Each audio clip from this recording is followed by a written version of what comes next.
Good morning. My name is Omar Nasreddine. I work in advertising with WPP and the Gray Group, looking after Europe, Middle East, and Africa. I'd like to thank Mr. Jihad for the invite and for the initiative on this and other similar ones. I'm here to talk to you about the power of ideas. And as you are rethinking or taking the initiative to rethink, because rethinking is different than doing.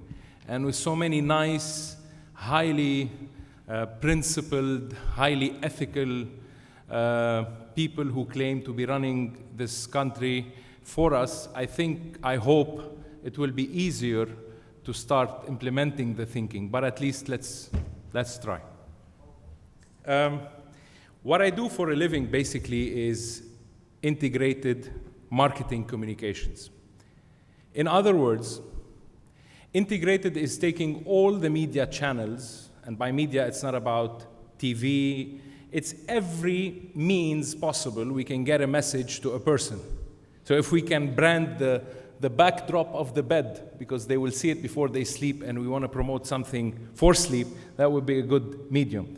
So we basically integrate in a media neutral way the ideas that we communicate to people. Obviously, to market consumable products. In other words, we're in the business of ideas. 95% of people in the field I'm in have very high degrees and good degrees, but they are good at what they do because they have talent. They have the talent of coming up with an idea that would take a client 3 books and a stack of documents to say. We can say it in one statement that makes people understand what they need to get. And this is what I'm hoping today I would leave you with in the back, very back of your head as you move forward. What we do with ideas is we change the way people think about the product. Let's say it's a detergent, it's a pair of diapers, it's any product you can think of, it's a phone. When you change the way people think, you will change the way they act and behave towards that product. They will buy it more, talk about it more, love it more, and eventually be loyal to it rather than switching to someone else. So the question is obviously, what brings a creative person like me among experts in the economy like you? I think I would like to hope, at least, I will leave today feeling that we do speak the same language if what I say was meaningful enough. But it's mainly to show you how the power of ideas can drive change. We badly need to change. Einstein said, if you do the same thing over and over and over again repeatedly and expecting a different result each time, that is stupidity by definition. I've been in this country ever since the war started and still am and still planning to stay. And I hope no one will push us to leave. As my colleague was talking about the brain drain, which is the scariest thing that is threatening the country right now, if you want my personal opinion. So how can ideas drive change? How can ideas change our economy? We'd like to feel that ideas create relationships. Some ideas talk to our hearts and emotions. Some ideas talk to our rational side. But at the end of the day, they create a relationship. If I ask any of you here today, just a rough, lame question coming from a creative person who knows nothing about the economy, do we have a relationship with our economy? I'm sure all of you are going to say, what relationship? And I think we need to create one. Ideas created ideologies. Many good, many bad, many very ugly. But they still created them. It took just an idea, a simple idea. From religions to dogmas, to dictatorships, to philosophical concepts. They help create society. A man and a woman fall in love based on an idea of each other. And then they create children based on idea they have for those children. And then their children will create more children. And if that idea was a good one and a sustainable one, then I think this is how societies start to develop, based on an idea. Everything we buy and everything we consume is based on an idea. And I think we've done our job way too much, probably, if you want my honest opinion, because we created consumerism. We're asking people to buy things they don't need with money they don't have, to be people they won't ever be. That's my honest opinion about advertising. But I'm hoping, at least makes me feel good, that we're doing the same but for a better cause this time. So everything is about ideas. Even personalities and personas. You know, for those who don't believe that Barack Obama could do anything, hope was the idea that could open your mind to maybe think differently. If you believe that he might, hope would make you feel sure that you made the right choice. And obviously you could add as many people up there as you can remember, and I'm sure a lot of them eat and sleep and breathe in our government, and I hope not for long. Sorry for my radical views, but we're creative people. We don't take diplomacy very seriously. War and peace are an idea. This is how fatal and this is how great ideas can be. And it's just a simple idea. Every child in every home, in every school, comes up with trillions of ideas in their lifetime. Many of which, back to education, go unnoticed because they feel they don't have strong enough ideas that can change. But they are wrong. In society, every day, whenever we negotiate, whenever we communicate, whenever we want to interact, do anything, it's revolving around ideas. Every single time we speak to each other, it's around an idea. Long story short, this brings me to what we do for a living. We come up with strategic ideas, not just ideas. And the difference is, a strategic idea is a creative way of selling or telling people any proposition built on a single-minded point and build around their common misperceptions or perceptions. So if I want to tell someone who's struggling with their laundry not being white enough, this makes it whiter than white. I have a chance they will try me, and vice versa. So let's look at a few examples of how strategic ideas could shape and drive change. Cordaid is the Catholic Organization for Relief and Development Aid. It's one of the largest in the world among the aid organizations. It employs about 400 employees, has about 100 partnership organizations around the world in 33 countries across Asia, Latin America, and Africa. They have about 170 million euro disposable budget that they use to generate funds for the aid purposes they have. In 2007, they came up with the People in Need campaign.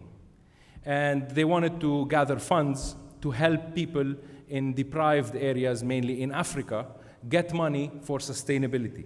If we're talking and it won an award. If we're talking about the strategic idea behind what they did, think about it as contrasting realities.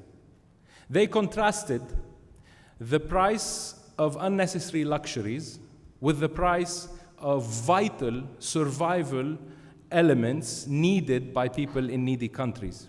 And here's the result. Sunglasses, 24 euros, access to water, 8. Handbag, 32 euros, food for a week, 4. Aftershave, 35 euros. Basics for a new home, 6.5 euros. And at the bottom, it says text aid to 2255 and donate 1.5 euros. You would do it instantly from your phone just to feel good about buying the unneeded luxury item that you want to change a life of a person in bad need of that 1.5 euro. Pint of beer, 4.5. 50 liters of fresh water, 1.5. Obviously, we're not going to talk about the dichotomy of the economic structure in the world because I think has a major flaw, but let's stick to the ideas. Let's move to another one, Eau de Quattro. In the UAE, sales were not moving. And because people did not believe they need a four-wheel drive car in a city with no snow, with no rain, with no potholes in the roads. And we came up with a campaign that won an award as well. And the sales grew by 45% in the first sales period. And the idea was you need four for a better grip, or quattro, as in Italian, for a better grip. And this is the result. What the line says is better grip, quattro. So it has 4 holes. The building block would not hold with 3. Same for the button. Same for the fork. It's a nice, easy way that people can remember why you need quattro. And this is exactly the proposition. If Audi wanted to tell people about this, they would have showed you a whole film about the technology, about the car, about their history, so on and so forth. Obviously, all of you are familiar with Apple and the Think Different campaign. And you're mostly familiar with the fact that Steve Jobs was bought out of the company, and the company went down in the 80s, and then he was brought in with a new vision to reinvigorate Apple, from Macintosh to Apple. And the advertising agency at the time came up with a concept that says, Apple is back. Steve Jobs thought Apple did not go to come back. He believed he wanted a campaign that reflected the spirit of the company. And here's the result. Let me just, I'm not going to read this. I wanted to get the film. It wasn't easily available. But they did a short film featuring all the personalities in human history that have done, because of their thinking, a major change in history. And they, for example, got Picasso, who's saying, I paint things not as they look, but as I see them. Okay, whatever that means. Think again. Apple. Einstein, imagination is more important than knowledge. Think again. Apple. And it goes on across all these famous personalities with a think again message. And what Apple believes is, while everybody was against those guys, didn't believe in them, didn't go their walk in the beginning, Apple did, because they are genius. They positioned their product on the level of genius and on the level of think again. Don't go with the crowd, because you need to think again. So anyway,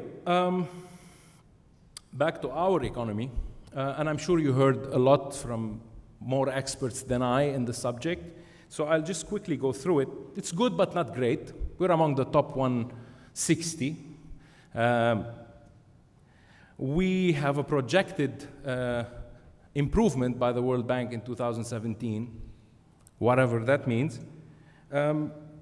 It's a free market economy with strong laissez-faire as a tradition. It's not legislated laissez-faire.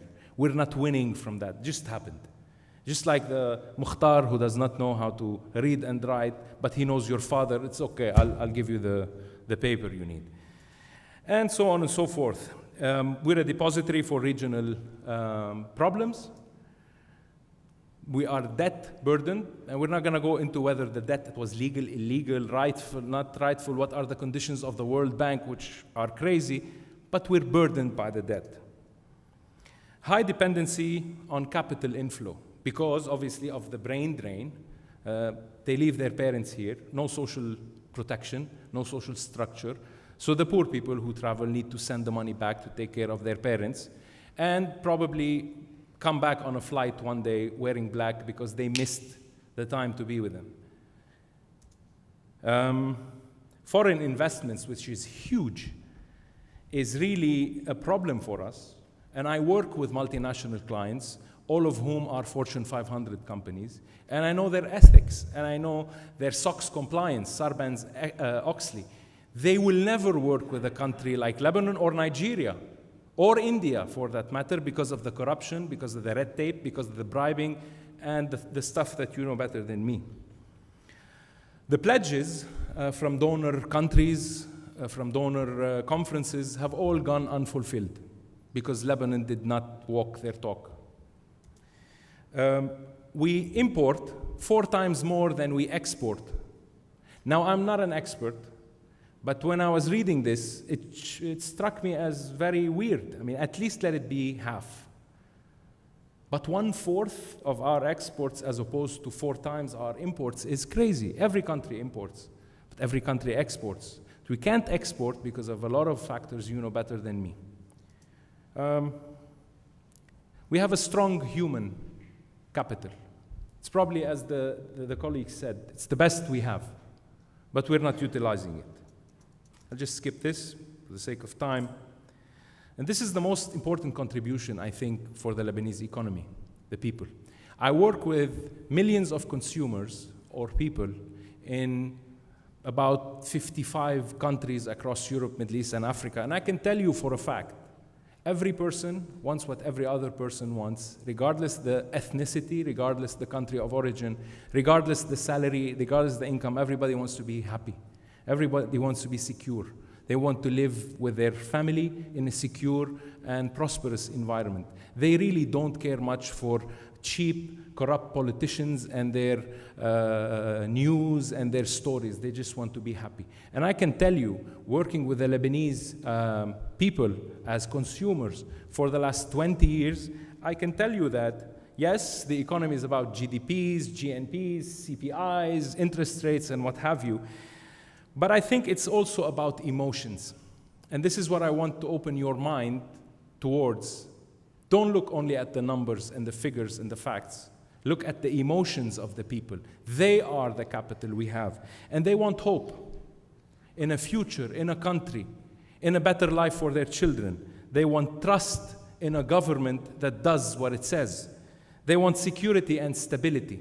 They don't want to have their son stop at the red light, but some idiot on the back comes in, punches him in the face because he does not want to stop on the red light, and nobody does anything.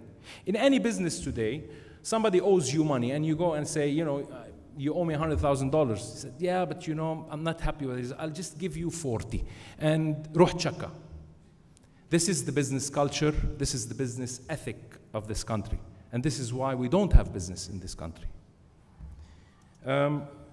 We want to have national pride.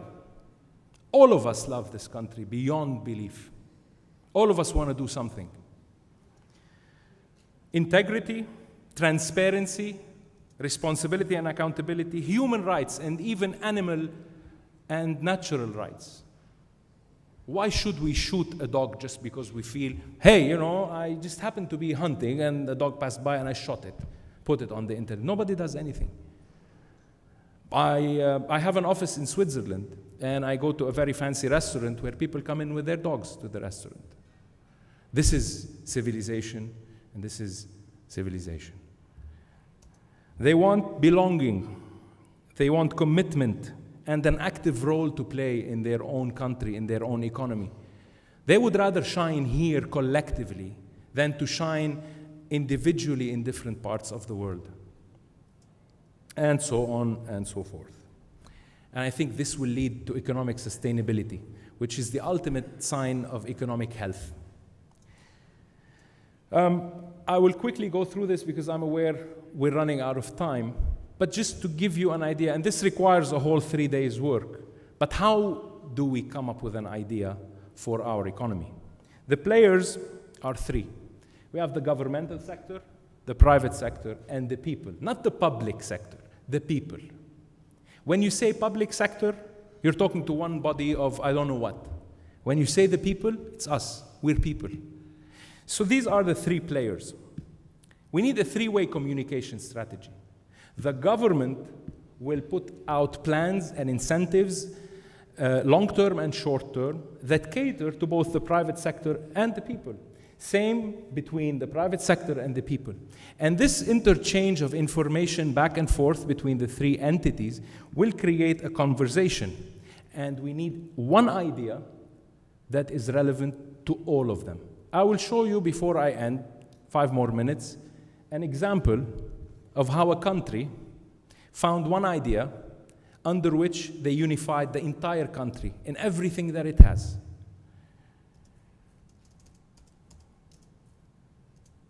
Anybody familiar with Bhutan? It's a country between India and China. Doesn't have much going on. Lousy economy, people are poor. Mainly Buddhist religion is prevalent there. They have good agriculture and tourism. That's the only really foundation for their economy. And the story about Bhutan, obviously, if you're familiar with Buddhism, this is one of the teachings, which is happiness can only be realized by balancing the needs of the body and the mind within a peaceful and secure environment. In 1972, this guy is the former king of Bhutan. He was a teenager in 72. He came up with the concept that the prevailing economic attitude at the time of profit above all else had a limited future.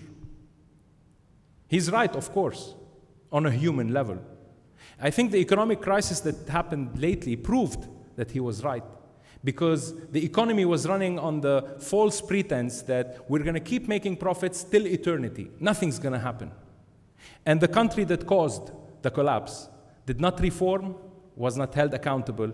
They rose first, and their currency was back to number 1 because of a private Federal Reserve operation.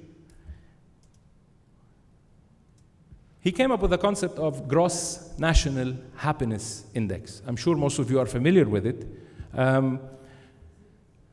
It's basically to tell that GDPs should not be any nation's priority, because GDPs put people in the service of money. Whereas if we looked at gross national happiness, then it puts money in the service of people. And there's something even more interesting. This is their legal code in Bhutan, following his vision. If the government cannot create happiness and social harmony for its people, there is no purpose for the government to exist. If anyone in this room can prove that there is another reason for a government to exist other than this, I would love to hear it. Our government is very far off. I don't want to criticize. So,